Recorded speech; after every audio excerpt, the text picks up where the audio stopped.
Hello everyone, मैं Khomesh Rao sir आप सभी का स्वागत करता हूं रीजनिंग के इस क्लास में। आज हम रीजनिंग के अंदर क्लॉक चैप्टर का लेक्चर नंबर 9 आपके समक्ष प्रस्तुत करने जा रहे हैं। दोस्तों, अगर आप इस चैनल पे नए हैं तो चैनल को जरूर सब्सक्राइब कर लीजिएगा। आज हम क्लॉक चैप्टर के अंदर एक महत्वपूर्ण कॉन्सेप्ट के ऊपर चर्चा करेंगे दोस्तों, जिसका नाम है दर्पण प्रतिबिंब। ठीक है, हम कहते हैं जिसको मिरर इमेज, है ना। तो जैसे कि ये सामने वाली दीवार जो आप देख पा रहे हैं, मान लो इसमें कोई घड़ी है ना, दीवार घड़ी लगी हुई है, उसमें कुछ समय हो रहा है, जैसे कि मान लो 3:40 ठीक है।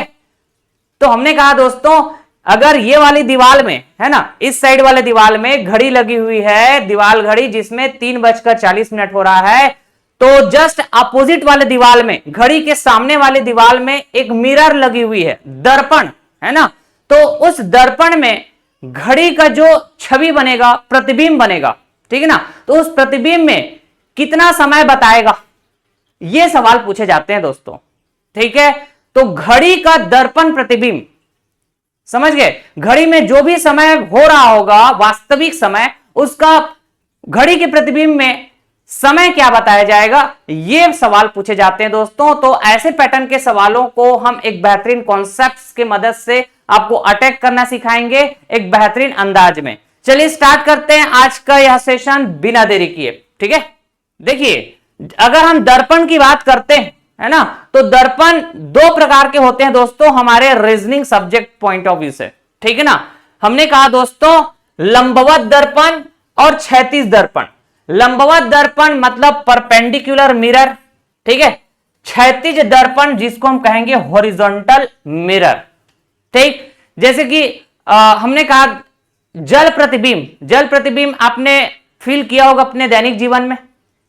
अरे जैसे आपने कहा कि आप तालाब के किनारे खड़े हुए हैं, है ना, तालाब में पानी भरा हुआ है, तालाब के किनारे खड़े हुए हैं आप, तो आपका छवि दिखता है, आपका प्रतिबिंब बनता हुआ दिखाई देता है किसमें, जल में, तालाब में भरी हुई जल में आपका प्रतिबिंब दिखाई पड़ता है। ठीक है, तो वही तो है हॉरिजॉन्टल मिरर, मतलब वो जो जल है एक तरह का मिरर का काम करेगा, दर्पण का काम करेगा, जो कि क्षैतिज होता है। ठीक है, आप ऐसे खड़े हुए हो और जल कैसा है, हॉरिजॉन्टल है, क्षैतिज है, तो इस वजह से जल एक क्षैतिज दर्पण का काम करेगा, और क्षैतिज दर्पण में बना हुआ वस्तु का प्रतिबिंब हम क्या बोलेंगे, जल प्रतिबिंब। क्या बोलेंगे दोस्तों, जल प्रतिबिंब। और नॉर्मली जो हम दर्पण का इस्तेमाल करते हैं अपने घरों में चेहरा देखने के लिए, ठीक है, वो होता है आपका लंबवत दर्पण, जिसको आप कहेंगे जी परपेंडिकुलर मिरर। ठीक है, तो लंबवत दर्पण के द्वारा जो प्रतिबिंब बनता है उसको हम बोलेंगे दर्पण प्रतिबिंब। ठीक, तो जस्ट लाइक आप ऐसा समझ सकते हैं जी, ये है लंबवत दर्पण, परपेंडिकुलर मिरर। ठीक है, इसके सामने कोई वस्तु रखी हुई है, मान लो ऐसे, ठीक है, तो इसका जो छवि बनेगा, प्रतिबिंब बनेगा कुछ इस तरह से, हाँ कि ना। हमने कहा जी मान लो ये दर्पण के सामने आप खुद खड़े हुए, यहां पे आप खुद खड़े हुए मान लो ऐसा, ठीक है, तो आपका प्रतिबिंब ऐसा कुछ बनेगा, ऐसे ही देखने को मिलता है, हाँ जी। लेकिन जल प्रतिबिंब की बात करें, जल प्रतिबिंब की बात करें दोस्तों, तो जल प्रतिबिंब के लिए यहां दर्पण का काम करेगा कौन, जल, है ना। मान के चलिए ये ऐसा जल है, ठीक है, ऐसा जल है, ये दर्पण का काम करेगा, है ना। तो यहां कोई वस्तु रखी जाएगी, मान के चलिए ऐसा, ठीक, तो इसका प्रतिबिंब ऐसा कुछ बनेगा इधर। तो जस्ट फॉर एग्जांपल के लिए मैंने बताया कि आपको बस इतना समझ में रहे कि भाई हम कहते हैं जी दर्पण प्रतिबिंब, है ना, और हम कहते हैं जल प्रतिबिंब। तो जल प्रतिबिंब में दर्पण का काम करता है जल, ठीक है। जैसे कि वो तालाब में भरा हुआ जल की बात की, तालाब के किनारे खड़े रहेंगे, आपका प्रतिबिंब बनेगा जल में, इसलिए जल प्रतिबिंब, ठीक ना। और दर्पण प्रतिबिंब जो नॉर्मली आप दर्पण का इस्तेमाल करते हैं, ठीक है, जो कि लंबवत दर्पण होता है, उसमें जो छवि बनेगा, प्रतिबिंब बनेगा, उसको हम कहते हैं दर्पण प्रतिबिंब। ठीक, देखिए जब हम रीजनिंग का नॉन वर्बल वाला चैप्टर पढ़ाएंगे आपको, नॉन वर्बल वाले बहुत सारे चैप्टर होंगे, जिसमें एक चैप्टर होगा वाटर इमेज, मिरर इमेज, ठीक है ना, वाटर इमेज, मिरर इमेज, ये एक चैप्टर होता है नॉन वर्बल का, तो अलग से हम पढ़ाएंगे इसको। लेकिन अभी हम फिलहाल घड़ी पढ़ रहे हैं, तो घड़ी से रिलेटेड सवाल जो कि दर्पण से संबंधित होंगे, ठीक है ना, दर्पण प्रतिबिंब से संबंधित होंगे, जल प्रतिबिंब से संबंधित होंगे, इस तरह के सवालों को हम डिस्कशन करेंगे, क्योंकि अभी हम घड़ी चैप्टर पढ़ रहे हैं। अब हम कॉन्सेप्ट्स की बात करेंगे, ट्रिक्स की बात करेंगे कि दर्पण प्रतिबिंब से संबंधित जब सवाल आएंगे घड़ी से रिलेटेड, तो कैसे उसको अटैक करेंगे, है ना। तो आज की इस लेक्चर में हम दर्पण प्रतिबिंब के बारे में स्टडी करेंगे दोस्तों। Today we will study about mirror image, ठीक है ना। और अगले वाले लेक्चर में टुमारो, है ना, we will discuss water image, जिसको हम कहेंगे जल प्रतिबिंब। तो आज पूरा का पूरा फोकस हम दर्पण प्रतिबिंब पर रखने वाले हैं, मतलब हमारा जो दर्पण है वो लंबवत होगा, ठीक है। जैसे कि हमने बताया जी, ये वाली दीवार में घड़ी लगी हुई है, दीवार घड़ी, उसमें जैसे 3:40 हो रहा है, तो सामने वाली दीवार, है ना, मतलब इस घड़ी वाली दीवार के अपोजिट वाले दीवार में एक दर्पण लगी हुई है, ऐसे मतलब लंबवत दर्पण, तो उसमें घड़ी का प्रतिबिंब बनेगा। तो उस घड़ी के प्रतिबिंब में कितना समय दिखाएगा, इस तरह के सवाल पूछे जाते हैं दोस्तों। चलिए, दर्पण प्रतिबिंब से रिलेटेड कुछ बेसिक बातें हम यहां पे डिस्कस कर लेते हैं। दर्पण प्रतिबिंब में दाएं और बाएं स्थान आपस में बदल जाते हैं, ठीक है। अब हमारे सब्जेक्ट पॉइंट ऑफ व्यू से जो बातें ध्यान रखनी है, सवाल के पॉइंट ऑफ व्यू से जो बातें ध्यान रखनी है, वो हम आपको बताते चलेंगे और ट्रिक बताएंगे आपको, और उस ट्रिक की मदद से आप सवालों को धड़ाधड़ अटैक करेंगे दोस्तों। दर्पण प्रतिबिंब में दाएं और बाएं स्थान आपस में बदल जाते हैं, अर्थात किसी वस्तु का बायां भाग प्रतिबिंब में दाएं स्थान पर दिखेगा, जबकि दायां भाग प्रतिबिंब में बाएं स्थान पर दिखेगा, ठीक। जबकि ऊपर और नीचे भाग अपरिवर्तित रहता है, ठीक है। फॉर एग्जाम्पल इधर देख सकते हैं, ये कोई ऑब्जेक्ट है, ये पूरा का पूरा ये कोई ऑब्जेक्ट है, कोई वस्तु है, ठीक है, ये पूरा का पूरा, जिसका ओरिजिनल इमेज है, ये ओरिजिनल, है ना, मतलब ओरिजिनली ये ऐसा दिखता है। अगर इस वस्तु के सामने एक दर्पण रख दिया जाए, वर्टिकल मिरर, जिसको हम बोलेंगे जी परपेंडिकुलर मिरर, या फिर दर्पण, लंबवत दर्पण ऐसे रख दिया जाए, तो इस पूरे वस्तु का जो छवि है ऐसा दिखेगा क्या, जिसको हम कह रहे हैं मिरर इमेज। तो मिरर इमेज में, है ना, या मिरर इमेज से संबंधित कुछ बेसिक बातें जो ध्यान में रखनी है कि जब भी दर्पण में किसी ऑब्जेक्ट का प्रतिबिंब बनता है, ठीक, तो दाएं और बाएं स्थान आपस में बदल जाते हैं, अर्थात किसी वस्तु का बायां भाग प्रतिबिंब में दाएं स्थान पर दिखेगा, जबकि दायां भाग प्रतिबिंब में बाएं स्थान पर दिखेगा, ठीक है। लेफ्ट वाला हिस्सा राइट में चला जाएगा, राइट वाला हिस्सा लेफ्ट में चला जाएगा। लेकिन टॉप और बॉटम वाले हिस्से की बात करें तो वो अपरिवर्तित रहता है, ऊपर और नीचे। जैसे कि यहां पे देखो, ये है आपके पास लेफ्ट, ये है आपके पास राइट, ये आपके पास टॉप है, ये आपके पास बॉटम है, ठीक है ना। तो जब इस कंप्लीट ऑब्जेक्ट का आप मिरर इमेज देखेंगे तो लेफ्ट राइट क्या हो जाएगा दोस्तों, बदल जाएगा, मतलब लेफ्ट वाला राइट में चला जाएगा, देखो लेफ्ट वाला राइट में चला गया, ठीक है, और राइट वाला लेफ्ट में आ गया, राइट वाला लेफ्ट में आ गया, ठीक है ना, देख पा रहे हैं आप। लेकिन टॉप और बॉटम जो दिख रहा है, इसमें कोई चेंजेस देखने को नहीं मिला, ठीक है ना। अब यही सिद्धांत, है ना, यही बातें घड़ी में लागू होगा। जैसे कि यहां पे देख सकते हैं,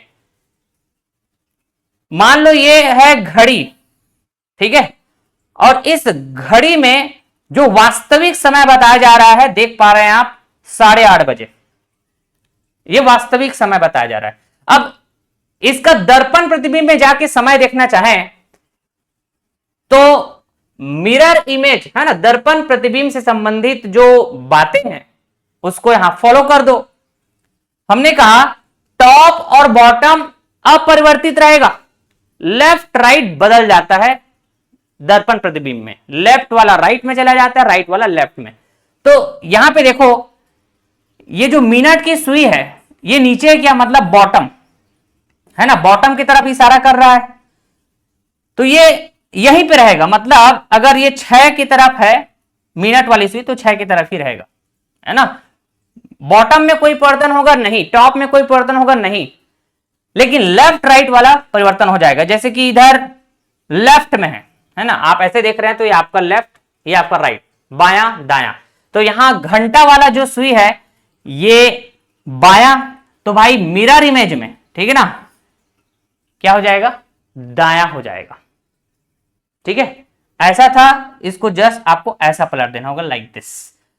तब फिर दर्पण प्रतिबिंब, इस घड़ी का दर्पण प्रतिबिंब देखेंगे तो दर्पण में कितना समय हो रहा होगा या दर्पण प्रतिबिंब में कितना समय दिखाई देगा, तो आपने कहा दोस्तों 3:30। ठीक है, घड़ी का वास्तविक समय 8:30 बजे था, अगर इसका दर्पण प्रतिबिंब में समय जाके देखें तो 3:30। तो ध्यान रखिएगा, दर्पण प्रतिबिंब जब भी हम बात करते हैं किसी भी ऑब्जेक्ट के दर्पण प्रतिबिंब में, ठीक है, तो बायां और दायां भाग आपस में बदल जाते हैं, बायां का दायां हो जाता है, दायां का बायां हो जाता है, लेकिन ऊपर नीचे वाले हिस्से में कोई बदलाव नहीं होता। ठीक है, अच्छा जी, जब घड़ी को दर्पण में देखते हैं तब जो सुई बाएं स्थान पर है वह दर्पण में दाएं स्थान पर दिखेगी, और जो सुई दाएं स्थान पर है वह दर्पण में बाएं स्थान पर दिखेगी। जैसे कि यहां पे वास्तविक समय है घड़ी का 9 बजे, ठीक है, तो यहां जो घंटे वाले सुई है बाएं स्थान पर है क्या, तो दर्पण प्रतिबिंब में जाके देखेंगे तो घंटे वाला सुई जस्ट दाएं वाले स्थान पे आ जाएंगे, लेकिन ऊपर नीचे वाले जो हिस्सा है ना, ऊपर जो सुई दिखाया जा रहा है या नीचे जो सुई दिखाया जा रहा है उसमें कोई बदलाव नहीं होगा। जैसे यहां पे मिनट की सुई ऊपर की तरफ है, 12 की ओर इशारा कर रहा है, तो इसमें कोई चेंजेस आया क्या, नहीं आया, इसमें कोई चेंजेस नहीं आया भाई साहब, नहीं आया ना, हाँ जी बात तो सही है। लेकिन घंटे की सुई लेफ्ट में था, अब ये राइट में बदल गया, मिरर इमेज में ये राइट वाले स्थान पे दिखेगा, लेफ्ट वाला स्थान राइट वाले स्थान में चला जाएगा। तो 9 बजे वास्तविक समय था, तो भाई प्रतिबिंब में समय क्या दिखाएगा, 3 बजे। ठीक, तो ये तो एग्जैक्ट टाइम वाला है ना, जो साफ साफ हमको समझ में आ जाता है कि जस्ट अपोजिट करना है करके, लेफ्ट का राइट, राइट का लेफ्ट करके। ठीक है, जैसे कि मान लो जाए आपको थोड़ा सा टिपिकल सवाल पूछ दिया जाए, अगर किसी घड़ी में वास्तविक समय दिखाया जा रहा है 9:40 तो भाई उस घड़ी के दर्पण प्रतिबिंब में समय क्या दिखाया जाएगा, तब हो गया ना लफड़ वाली बात, हो गया ना लफड़ा वाली बात, हाँ जी बात तो सही है, बिल्कुल सही कहा।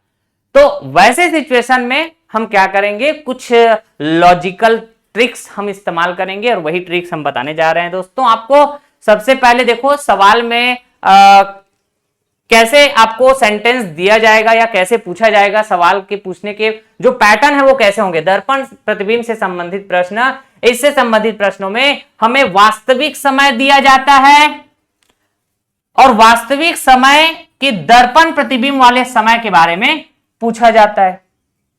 कभी कभी उल्टा पूछ दिया जाएगा, कैसे, कभी कभी दर्पण प्रतिबिंब वाला समय दे दिया जाता है और घड़ी में वास्तविक समय पूछ दिया जाता है। ठीक ना, आपको वास्तविक समय देकर प्रतिबिंब वाला समय पूछ दिया जाएगा या प्रतिबिंब वाला समय देकर वास्तविक समय पूछ दिया जाएगा। यह है दर्पण प्रतिबिंब घड़ी से संबंधित सवाल के पैटर्न। ठीक है ना, आ रही बात समझ में। अब इधर आइए, दर्पण प्रतिबिंब से संबंधित सवाल को हम अटैक कैसे करें। किसी भी दिए गए समय का दर्पण प्रतिबिंब प्राप्त करना है या दर्पण प्रतिबिंब से वास्तविक समय प्राप्त करना है, ठीक है, तो हम 11:60 में से दिए गए समय को घटा देंगे, 11:60 में से दिए गए समय को घटा देंगे, ठीक है। तो 11:60 में से दिए गए समय को घटा देंगे, तो इधर आइए, जैसे हम एग्जांपल के तौर पे बात करें, किसी घड़ी में 3:40 हो रहा है, किसी घड़ी में 3:40 हो रहा है, ऐसे ही लिखेंगे, किसी घड़ी में 3:40 हो रहा है, उसको हम ऐसा ही लिखेंगे कि नहीं? हाँ जी। तो ये दिया गया समय, यदि इसे दर्पण में देखते हैं तो प्रतिबिंब समय क्या होगा बताइए? तो हमने बताया कि अगर आपको दिए गए समय का दर्पण प्रतिबिंब प्राप्त करना है, ठीक ना, तो आप दिए गए समय को, है ना, 11:60 में से माइनस कर दो, ठीक है, 11:60 में से माइनस कर दो। तो मैंने कहा जी ये हो जाएगा 11 और ये हो जाएगा 60, माइनस करो, मिनट वाले को मिनट से माइनस करो, है ना, 60 में 40 माइनस करने पे 20, 11 में 3 माइनस करने पे 8, 8:20 समय दिखाएगा भाई साहब, प्रतिबिंब वाला समय है ये, प्रतिबिंब वाला समय, प्रतिबिंब वाला समय, प्रतिबिंब समय कह दिया मैंने। और ये वाला क्या था आपका 3:40, ये वास्तविक समय था भाई साहब, ये वास्तविक समय था, वास्तविक समय। तो इस सवाल में आपको वास्तविक समय दिया गया था और पूछा गया था प्रतिबिंब वाला समय। तो दिए गए समय को हमने माइनस कर दिया, किससे माइनस? 11:60 में से, 11:60 में से, ठीक है। अगर मान लो हमको प्रतिबिंब वाला समय दिया होता, मान लो हमको प्रतिबिंब वाला समय दिया होता, कैसे बोला जाता कि यदि किसी घड़ी के दर्पण प्रतिबिंब में, यदि किसी घड़ी के दर्पण प्रतिबिंब में 8:20 हो रहा है, ठीक है, तो बताइए उस घड़ी में वास्तविक समय क्या रहा होगा? तो चाहे आपको वास्तविक समय से प्रतिबिंब समय पूछा जाए या प्रतिबिंब समय से वास्तविक समय पूछा जाए, आप दिए गए समय को 11:60 से माइनस कर देंगे। This is the logic, this is the concept, ठीक है। तो हमने कहा दोस्तों 11:60, ठीक है, हम माइनस कर देंगे इसको दिए गए समय, तो वापस से हमको क्या मिलना चाहिए? वास्तविक समय मिलना चाहिए 3:40, ठीक है। तो 60 में 20 माइनस करने से 40, 11 में 8 माइनस करने से 3, ठीक है। आ रही बात समझ में? तो 3:40 ये क्या है भाई साहब? वास्तविक समय है। क्या है ये? वास्तविक समय है, ठीक। और आपको दिया गया था यहां पे प्रतिबिंब वाला समय, ठीक। तो हमेशा आपको 11:60 से माइनस करना है ना। तो दर्पण प्रतिबिंब से संबंधित जो सवाल होते हैं दोस्तों, दर्पण प्रतिबिंब से संबंधित सवाल जो होते हैं, ठीक है, वो दो तरीके से आपको पूछे जा सकते हैं। कैसे? हमने कहा जी हमें वास्तविक समय दिया जाता है और वास्तविक समय के दर्पण प्रतिबिंब वाले समय के बारे में पूछा जाएगा, देख लिया हमने। कभी कभी दर्पण प्रतिबिंब वाला समय दे दिया जाता है और घड़ी में वास्तविक समय पूछ दिया जाता है, ठीक है।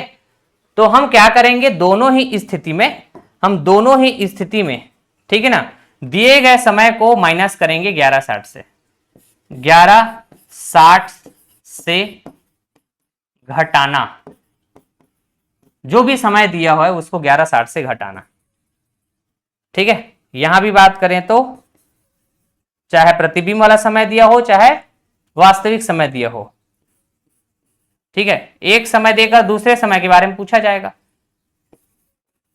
तो हमेशा दिए गए जो भी समय होगा उसको हम 11:60 से घटा देंगे, 11:60 से घटा देंगे। अब ये 11:60 से घटाने का जो लॉजिक है, इसके बारे में थोड़ा समझने का प्रयास करें। इधर आइए, हमने यहां पे लिखा भी हुआ है, मेंशन कर दिया है, नोट पॉइंट। हम 1160 में से, है ना, 1160 में से इसलिए घटाते हैं क्योंकि वास्तविक एवं दर्पण प्रतिबिंब में अंक का योग हमेशा 12 होता है। जैसे एक का दर्पण प्रतिबिंब कहे तो 11 होगा, क्योंकि 11 और 11 सॉरी 1 और 11 दोनों को आप ऐड करो तो 11 और 1 12। ठीक है, तो अगर वास्तविक समय 1 बज रहा है तो दर्पण प्रतिबिंब वाला समय 11 बजेगा। तो हमने कहा दोस्तों वास्तविक समय और दर्पण प्रतिबिंब वाला समय दोनों का सम हमेशा 12 होगा। ठीक, अगर मैं कहता हूं कि वास्तविक समय 5 बज रहा है तो बताइए दर्पण प्रतिबिंब वाला समय क्या होगा? तो 5 में क्या जोड़े कि 12 हो जाएगा? 7। 7 5 12, 7 5 12, 7 5 12। अब देखो यार, एक घड़ी में टोटल 12 घंटे होते हैं क्या?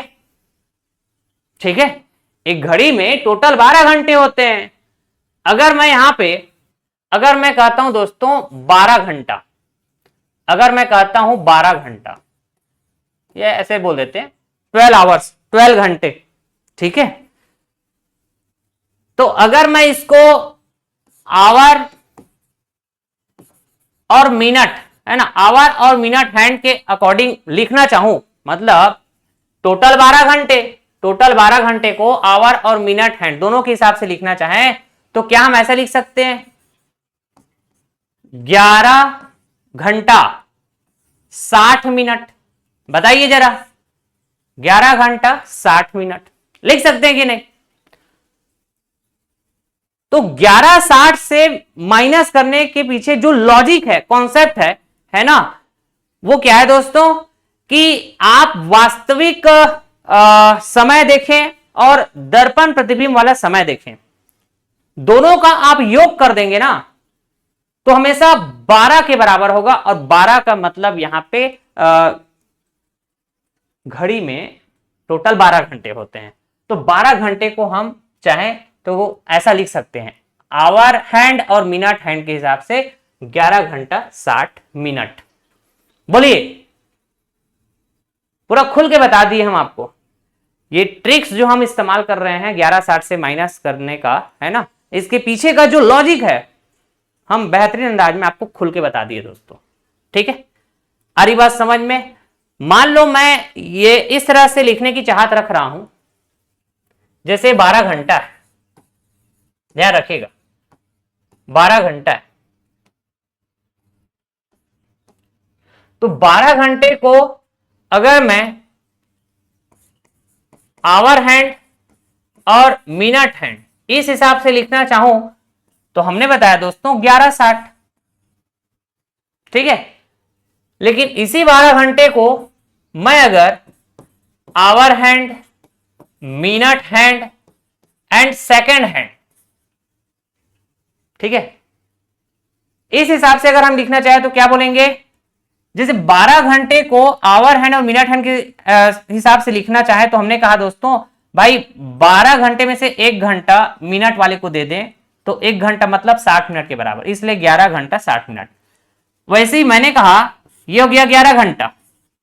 ठीक है, अब यहां पे हम लिखे थे 60 मिनट, लेकिन हमको सेकंड के हिसाब से भी बताना है, मतलब सेकंड को भी दर्शाना है, तो हम बोलेंगे जी ये जो 60 मिनट था तो 60 मिनट में से 1 मिनट निकाल के हम सेकंड वाले को दे देते हैं तो ये 59 हो जाएगा। तो 1 मिनट जो रह गया वो सेकंड वाले के पास चला जाएगा और 1 मिनट बराबर होता है 60 सेकंड। अब सवाल के पैटर्न के हिसाब से हम देखेंगे कि सवाल में अगर समय दिया गया है वो आवर हैंड और मिनट हैंड के हिसाब से दिया गया है तो हम उस दिए गए समय को 1160 से माइनस करेंगे। अगर सवाल में दिया गया समय आवर हैंड, मिनट हैंड और सेकेंड हैंड तीनों के हिसाब से दिया गया है तो हम दिए गए समय को 115960 से माइनस करेंगे। ठीक है, अरे बस समझ में, जैसे कि हम एक सवाल दिखाते हैं आपको, जैसे कि हम एक सवाल दिखाते हैं यहां पे, इधर आ जाओ, हर पैटर्न के सवाल हम देखेंगे, मजा आएगा आपको। दीवार पर लगी घड़ी में समय हो रहा है 4:60 ठीक। उसके ठीक सामने दीवार पर लगे शीशे में, उसके ठीक सामने दीवार पर लगे शीशे में मतलब दर्पण में घड़ी में क्या समय दिखेगा ये पता करके बतानी है, ठीक ना। दीवार पर लगी घड़ी में जो समय दिखाया जा रहा है वो कितना है, 4:32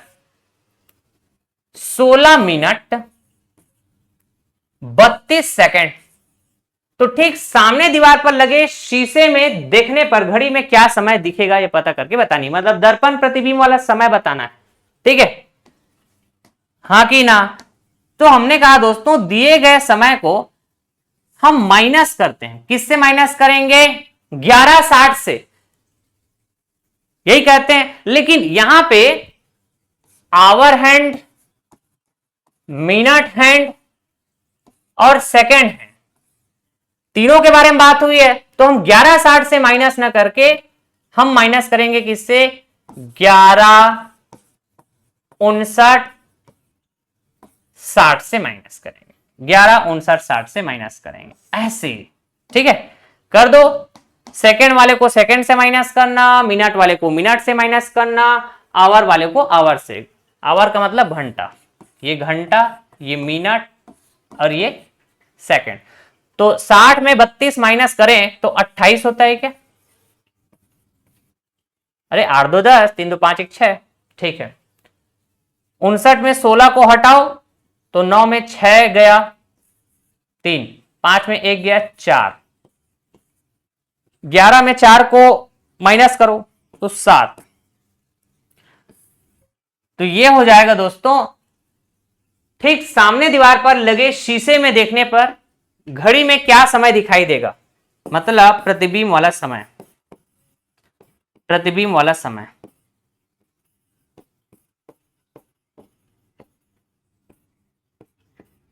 ठीक है। 7:43 7:43 ऐसे ही,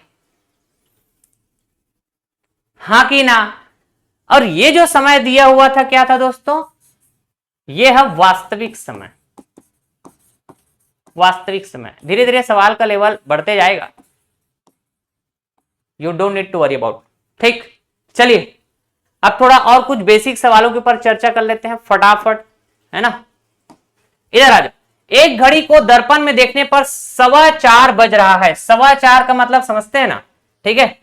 4:15 बज रहा है मतलब इट इज 4:15, ठीक है ना, 4:15, 4:15, ये हो गया दिया गया समय।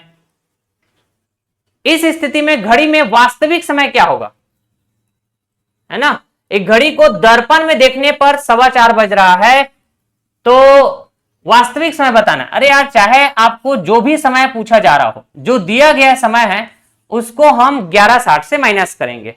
अब यहां पे 11:60 से माइनस क्यों कर रहे हैं दोस्तों, क्योंकि आवर हैंड और मिनट हैंड ये दोनों की बात हुई है, ठीक है ना।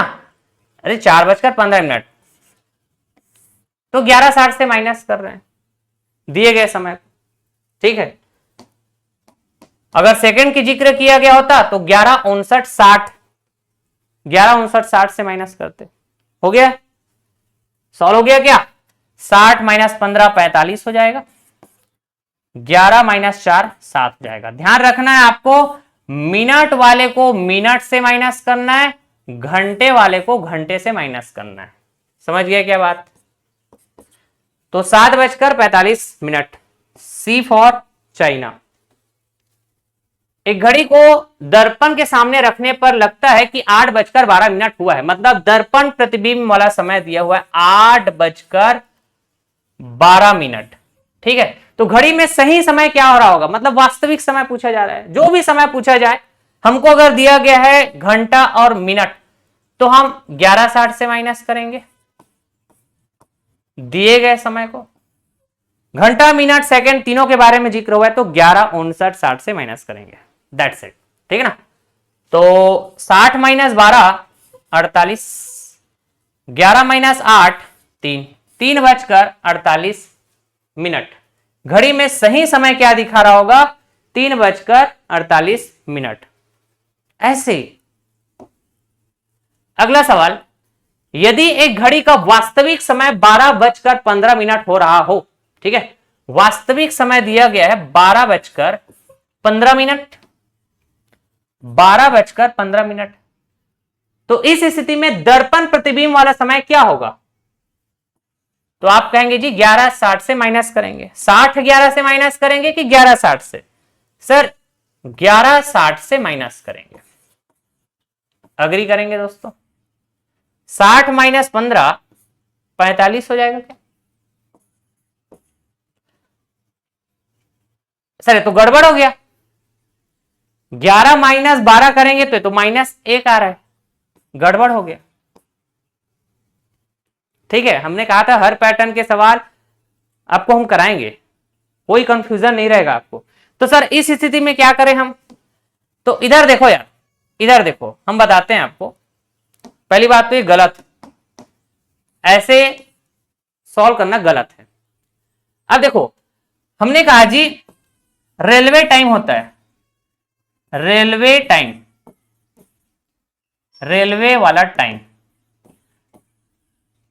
हमारा जो नॉर्मल घड़ी जो टाइम बताता है उस घड़ी में टोटल 12 घंटे होते हैं, 12 घंटे के हिसाब से बताता है, हाँ कि ना?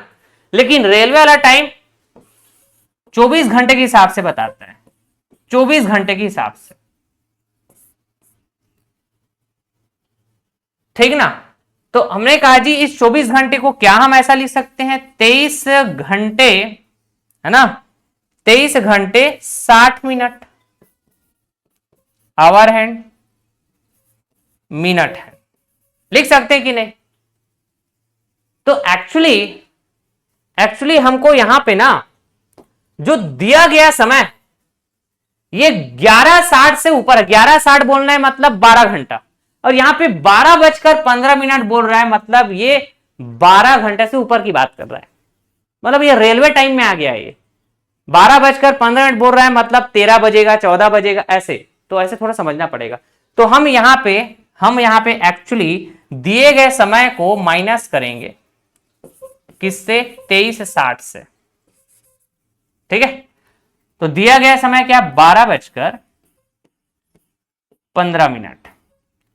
तो 60 - 15 45, है ना?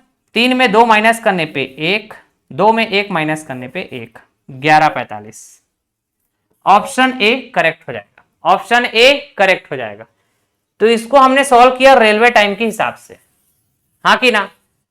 आप चाहे तो ऐसा भी कर सकते हैं। हमने बताया था दोस्तों घड़ी का पहला ही लेक्चर, है ना, क्लॉक का लेक्चर नंबर 1 में ही हमने आपको बता दिया था कि घड़ी में अगर 12 बज रहा है, ठीक है, घड़ी में अगर 12 बज रहा है, इसका मतलब है, आप चाहे तो इसको ऐसा भी बोल सकते हैं, घड़ी में 00 बज रहा है, घड़ी में 00 बज रहा है, ऐसा भी कह सकते हैं कि नहीं, बताइए, ठीक ना?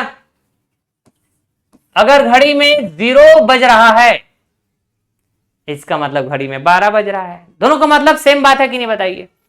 तो ठीक उसी तरह मैंने कहा दोस्तों 12:15, तो अभी जस्ट हमने थोड़ी देर पहले बताया 12 बजना मतलब 0 बजना, बात एक ही है। तो 0:15, जब भी हम 0:15 कह रहे हैं, इसका मतलब आप कह सकते हैं 12:15। तो इस हिसाब से 0:15 बोलना, तो हम फिर 11:60 वाला कॉन्सेप्ट लगा सकते हैं। 11:60 से माइनस कर देंगे दिए गए समय, तो दिया गया समय है 0:15, जिसको हम कह रहे हैं 12:15। देख लो सेम आंसर आएगा, 60 - 15 45, और ये हो जाएगा जी 11:45। दोनों जगह से आया कि नहीं, बताइए?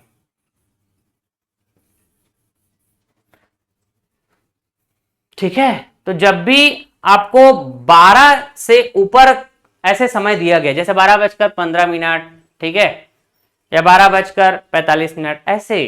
तो आप चाहे तो रेलवे टाइम के हिसाब से सॉल्व करो, रेलवे वाला टाइम 24 घंटे से बात होता है, तो 24 घंटों को आप 23:60 ऐसा लिख सकते हैं, ठीक ना। आप चाहें तो 12 को बदल सकते हैं 0 से, तो फिर 11:60 वाला कॉन्सेप्ट इस्तेमाल कर लो। Clear that point? ठीक है, चलिए अगला सवाल। एक घड़ी में 11:15 हो रहा है, इस स्थिति में दर्पण प्रतिबिंब क्या होगा? तो देखो 11:15 कह रहा है, मतलब ये 11:60 से छोटा है, इसलिए हम 11:60 वाला कॉन्सेप्ट लगा देंगे। अब देखो मिनट वाले को मिनट से माइनस करना और घंटे वाले को घंटे वाले से माइनस करना, यही सिखाया हमने आपको। तो हमने कहा 60 मिनट में 15 मिनट माइनस करेंगे तो 45 मिनट बचेगा। 11 घंटे में 11 घंटे को माइनस करेंगे तो 0,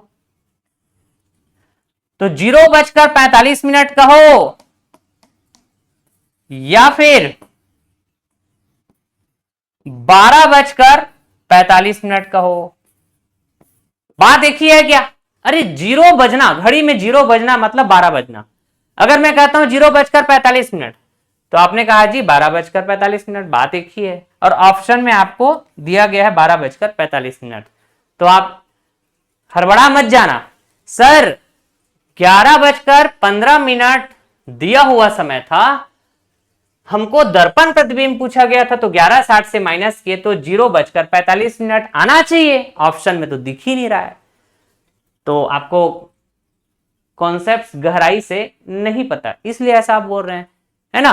क्योंकि हमने कहा दोस्तों, फिर से हम बोल रहे हैं, जब भी 12 बजे कह रहे हो इसका मतलब होता है 0 बजे, ठीक है। या कह रहे हैं 0 बजे तो इसका मतलब होता है 12 बजे, बात एक ही है। तो 0:45 कहें या 12:45 कहें, बात एक ही है, ठीक है, सही बात है।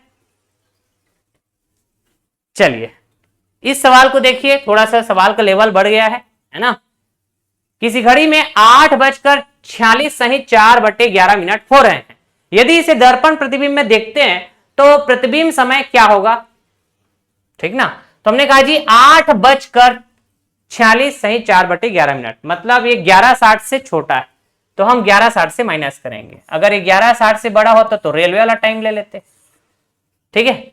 तो 11:60 ध्यान रखिएगा, हमने कहा जी 11:60 से माइनस करेंगे दिए गए समय को, तो दिया गया समय है 8:46 सहित 4/11।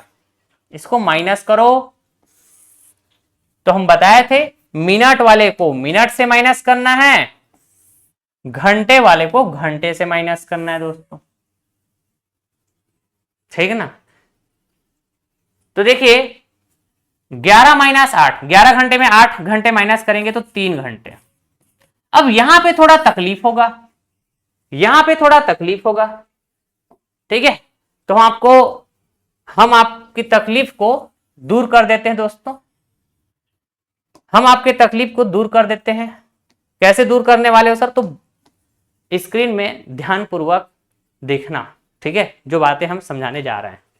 जब भी इस तरह के कोई कंप्लीट नंबर है, इसको फ्रैक्शन वाले नंबर से ऐसे माइनस करना है, या फ्रैक्शन वाले नंबर को हम माइनस करेंगे किसी कंप्लीट नंबर से, ठीक है। ये तो देखो हमने कहा जी, जैसे कि यहां पे लिखा गया है 46 सही 4/11, ठीक है ना। तो ये वाला जो नंबर होगा बटे के अलावा, है ना, ये फ्रैक्शन के अलावा ये वाला जो साथ में नंबर लिखा रहता है, इसको एक बढ़ा देना। हम इसका डिटेलिंग भी कर देंगे आपको, इसका एक जस्ट हम ट्रिक बता रहे हैं कैसे आप फास्ट तरीके से इसको माइनस कर सकते हैं ऐसे सिचुएशन में। तो ये जो फ्रैक्शन मतलब भिन्न वाला, इसके बाजू में जो कंप्लीट नंबर दिया रहेगा, है ना, इसको एक बढ़ा देंगे। तो हमने कहा जी ये हो जाएगा 47, ठीक है। तो 60 - 47 13 हो जाएगा क्या? ये 13 मिनट आया। अब ध्यान देना है आपको भिन्न वाले में, तो 11 माइनस 4 कितना हो जाएगा? 7। ठीक है ना? तो 7/11 क्या लिखेंगे आप? 7/11। ठीक, ये हो जाएगा जी 7/11। तो अब आप इन दोनों को आपस में प्लस कर देंगे, 13 और 7/11, तो 13 सहित 7/11, 13 सहित 7/11, 13 सहित 7/11। समझ रहे हैं क्या? 13 सहित 7/11 ध्यान रहेगा दोस्तों। हमने कहा जी ये 46 था, 46 को एक बढ़ा देंगे तो 47 हो जाएगा, तो 60 में 47 माइनस करने पे 13। अब बारी है फ्रैक्शन की, तो 11 माइनस 4 करेंगे 7, तो 7/11, तो 13 सही 7/11 ऐसे। अब देख लो यार, ऑप्शन डी मैच कर रहा है क्या?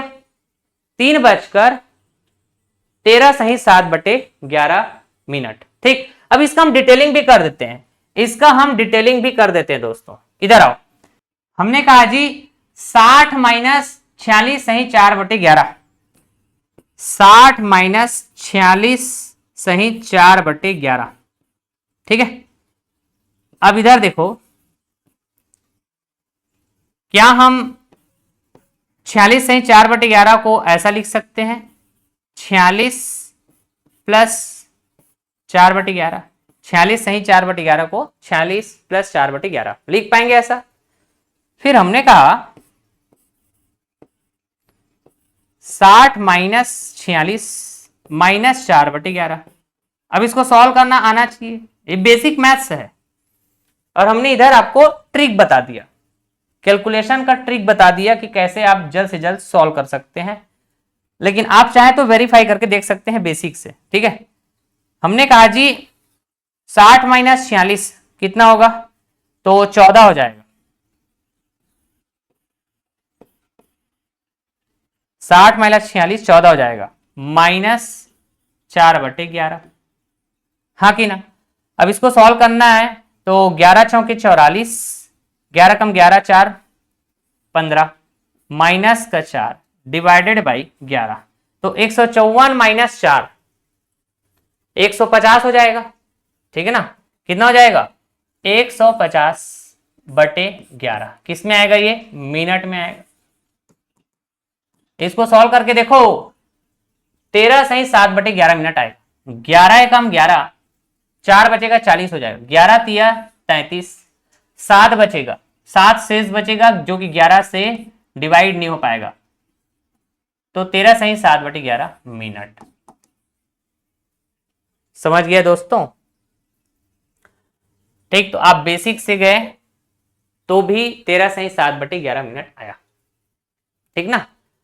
लेकिन अगर हम इसी को ट्रिक से बात करेंगे तो ये जो फ्रैक्शन वाला रहेगा, इसमें जो कंप्लीट नंबर है इसमें एक बढ़ा दो। ठीक है जी, फिर माइनस करो, तो 60 माइनस 48 13 हो गया। अब बात आई फ्रैक्शन की। ठीक है, 4/11 भिन्न वाला, तो इन दोनों नंबर को आपस में माइनस करेंगे 7 आएगा और नीचे वाले को लिख देंगे। ठीक है, तो 7/11। हमने कहा जी 13 सही 7/11। ये प्रैक्टिस में रखेंगे ज्यादा सही होगा, बाकी वेरिफिकेशन के लिए आप बेसिक मेथड देख सकते हैं, बेसिक कैलकुलेशन मेथड है ये। ठीक है, तो इस सवाल का आंसर होगा डी फॉर दिल्ली, है ना? ऐसे और एक आध सवाल दिखाते हैं आपको। चलो यहां पे आ जाओ। किसी घड़ी का दर्पण प्रतिबिंब दिया हुआ है 8:34 सहित 2/7 मिनट।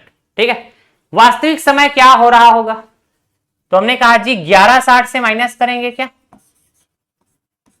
11:60 से माइनस करो, दिए गए समय को 11:60 से माइनस करेंगे। हमने कहा मिनट वाले को मिनट से, घंटे वाले को घंटे से। 11 में 8 माइनस करने पे 3। बहुत बढ़िया। अब देखो जी, हम यहाँ पे कैलकुलेशन का ट्रिक लगाएंगे। 60 माइनस 34 सही 2/7 मिनट, 60 माइनस 34 सही 2/7 मिनट, ठीक है, यही कहा था। तो हम क्या करते हैं, ये 34 में एक बढ़ा देंगे तो क्या हो जाएगा दोस्तों, 35 हो जाएगा। क्या हो जाएगा ये 35। तो 60 माइनस 35 कितना होगा, 60 माइनस 35 25 आएगा क्या। हाँ जी। अब बारी है जी ये फ्रैक्शन वाला नंबर 2/7, इन दोनों को आपस में माइनस करो, ठीक है। 7 माइनस 2 5, डिवाइड कर देंगे, जो नीचे में नंबर लिखा है उसको 7 लिखा हुआ है, तो 25 सहित 5/7 minute. This is the calculation trick, ऐसे डायरेक्ट कर सकते हैं। 60 माइनस 34 सहित 2/7, इसका मतलब है 25 सहित 5/7 मिनट, 25 सहित 5/7 मिनट, ठीक है। तो देख लो कौन सा ऑप्शन करेक्ट हो रहा है, 3:25 सहित 5/7 मिनट, 3 ऐसे तो एक ही ऑप्शन में है, ठीक है। अब यहां पे आप इस कैलकुलेशन से ना बच भी सकते थे, कैसे बताओ, आपको ये कैलकुलेशन करने की जरूरत ही नहीं था। ऑप्शन के हिसाब से मैं बोल रहा हूं भाई, जैसे ऑप्शन दिया गया है, ठीक है ना। हमने कहा जी मिनट वाले को मिनट वाले से माइनस करते हैं, घंटे वाले को घंटे वाले से माइनस करते हैं, तो 11 माइनस 8 कर देने से 3, तो 3 बजकर कुछ मिनट आएगा। ऑप्शन में एक ही ऑप्शन था क्या जिसमें 3 बजकर कुछ मिनट ऐसे लिखा गया है, तो ये वाला कैलकुलेशन से आप बच सकते थे, ऐसा मैं बोलना चाह रहा हूं दोस्तों, ठीक है। आ रही बात समझ में। लेकिन ऐसा हमेशा जरूरी नहीं होगा कि एक ही ऑप्शन में ऐसा दिया गया है कि 3 बजकर कुछ मिनट, हो सकता है एक से ज्यादा ऑप्शन में, है ना, मान लो 2 ऑप्शन में दे दिया गया था 3 बजकर कुछ मिनट, या चारों ऑप्शन में 3 बजकर कुछ मिनट ऐसे दिया हुआ, तो आपको फिर ये कैलकुलेशन करना पड़ेगा। तो कैलकुलेशन का हमने ट्रिक बता दिया, जल्द से जल्द कैसे आप सॉल्व कर सकते हैं, ठीक है, कैलकुलेट कर सकते हैं। तो आपको इस सवाल में घड़ी का दर्पण प्रतिबिंब दिया हुआ था, ये दर्पण प्रतिबिंब दिया हुआ था 8:34 सहित 2/7 मिनट। इसका वास्तविक समय बताना था, दोस्तों। तो हमने बताया वास्तविक समय, 3:25 सहित 5/7 मिनट। चलिए अगला सवाल, एक घड़ी में 17:40 मिनट का समय हो रहा है, मतलब रेलवे टाइम बता रहा है दोस्तों। तो घड़ी का दर्पण प्रतिबिंब में कौन सा समय दिखाया जाएगा, तो हमने कहा रेलवे वाला टाइम में चलते हैं हम, 24 आवर को लिख सकते हैं 23 आवर 60 मिनट, ठीक है ना। यहां पे जो समय दिया गया है ये 12 से अधिक, इसलिए हम रेलवे वाला टाइम इस्तेमाल करेंगे। 23:60 से माइनस करेंगे दिए गए समय जो कि 17:40 है। मिनट वाले को मिनट से माइनस करेंगे, घंटे वाले को घंटे से माइनस करेंगे। 60 माइनस 40 ये तो 20 हो जाएगा। 23 माइनस 17 6 आएगा क्या, हाँ कि ना। 13 में 7 गया 6, 1 में 1 गया 0, तो 6:20 minute, 6:20 minute. B for Bombay, ठीक है दोस्तों। तो आशा करता हूं कि आपको घड़ी चैप्टर के अंदर दर्पण प्रतिबिंब का कॉन्सेप्ट बेहतरीन अंदाज में क्लियर हुआ होगा। मैं आशा करता हूं कि मैं आपके सारे डाउट्स क्लियर कर दिए होंगे, ठीक है। कैलकुलेशन को लेकर, क्वेश्चंस को लेकर कि किस किस पैटर्न के सवाल आते हैं, उसको कैसे अटैक करते हैं, है ना। और आपको जहां जहां पे डाउट हो सकता है कैलकुलेशन को लेके या ट्रिक को अप्लाई करने में, ठीक ना, वो सारे डाउट्स हमने क्लियर करने का प्रयास किए दोस्तों। ऐसा हम उम्मीद करते हैं। जरूर आप कमेंट बॉक्स में कमेंट करके बताइएगा। तो जब भी आपको वास्तविक समय दिए हो, दर्पण प्रतिबिंब वाला समय पूछा जाए, जब भी आपको दर्पण प्रतिबिंब वाला समय दिया हो, वास्तविक समय पूछा जाए, तो या तो आप 11:60 से माइनस करेंगे दिए गए समय को, या तो आप 11:59 से माइनस करेंगे दिए गए समय को। ठीक है, कभी कभी आपको दिया गया समय 12 घंटे से अधिक है, तो रेलवे वाले टाइम कभी इस्तेमाल करना है आपको, रेलवे वाले टाइम कभी इस्तेमाल करना है। किस स्थिति में? जब आपको दिया गया समय 12 घंटे से अधिक दिया गया, मतलब आपको 24 घंटे वाले कॉन्सेप्ट इस्तेमाल करने हैं। 24 घंटे को हम लिख सकते हैं 23 घंटे 60 मिनट। ठीक है जी, 23 घंटे 60 minute, hour hand minute hand. ठीक ना। और हमने एक और चीज बताए थे जिसको आपको हमेशा ध्यान रखना है कि जब भी बोला जाए घड़ी में 12 बज रहा है, इसका मतलब आप कह सकते हैं घड़ी में 0 बज रहा है, घड़ी में 0 बज रहा है। ठीक ना, या फिर घड़ी में 12 बज रहा है, दोनों का मतलब सेम बात है, दोनों का मतलब सेम बात। हम इसी क्रम में आपको बताए थे जी, जैसे 12:15 है। ठीक है, 12:15, तो आप चाहें तो इसको लिख सकते हैं 0 बजकर, है ना, 0:15। आप चाहें तो इसी को बोल सकते हैं 12:15। दोनों का मतलब सेम बात है। अगर आप 12:15 ऐसे बात कर रहे हो तो इसका मतलब है कि आप रेलवे वाले टाइम में चल रहे हो, तो ऐसे सिचुएशन में आप 23:60 से माइनस करते हैं। ठीक है, तो हर तरह के सवाल हमने कराए दोस्तों, हर तरह के सवाल हमने कराए। 11:60 से क्यों माइनस करते हैं दिए गए समय को, इसके पीछे का लॉजिक भी हमने बताया यहां पे। ठीक है ना। और एक बात और हम आपको बताना चाहेंगे दोस्तों, यहां पे दर्पण प्रतिबिंब में हमने कहा जी वास्तविक समय और क्या बोलते हैं जी प्रतिबिंब वाला समय, दोनों को आप ऐड करेंगे ना तो हमेशा 12 आएगा। बताए थे ना हम आपको, 5 बज रहा है वास्तविक समय, तो प्रतिबिंब वाला समय क्या होगा 7, तो 7 5 12।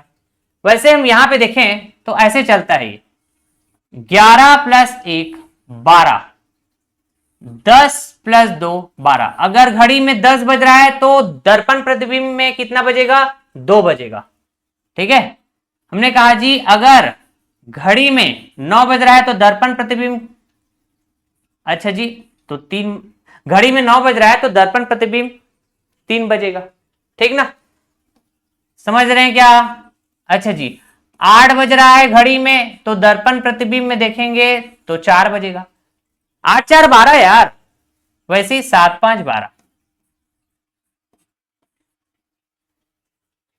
ठीक है, अरे लेफ्ट राइट बदल जाता है दोस्त, लेफ्ट राइट बदल जाता है, ऊपर नीचे अपरिवर्तित रहता है, इसलिए ऐसे चल रहा है। 11 1 12, 10 2 12, 9 3 12, 8 4 12, 7 5 12। ये तो एग्जैक्ट समय की स्थिति है, वास्तविक समय वाली स्थिति और प्रतिबिंब समय वाला स्थिति, जब हम बात कर रहे हैं दर्पण प्रतिबिंब। ठीक ना, लेकिन अगर आपको थोड़ा सा टिपिकल टाइम दे दिया गया जिसमें minute hand, hour hand, second hand, इस तरह से बात हो रहा है, ठीक है, तो फिर आप इस ट्रिक की तरफ जाएंगे। हमने आपको ट्रिक इस्तेमाल करना बेहतरीन अंदाज में सिखाया, बेहतरीन अंदाज में। ठीक ना, तो जरूर आप कमेंट बॉक्स में कमेंट करके बताइएगा दोस्तों। आज हमने दर्पण प्रतिबिंब मिरर इमेज फिनिश किए घड़ी चैप्टर के अंदर। कल हम डिस्कस करेंगे जल प्रतिबिंब, है ना, तो इस हिसाब से हमारा घड़ी चैप्टर सक्सेसफुली फिनिश हो जाएगा दोस्तों। तो बहुत जल्द मिलेंगे हम आपको लेक्चर नंबर 10 के साथ, जिसमें घड़ी चैप्टर के अंदर हम पढ़ेंगे वाटर इमेज, जल प्रतिबिंब। ठीक है, tata bye bye, love you और टेक केयर, जय हिंद दोस्तों।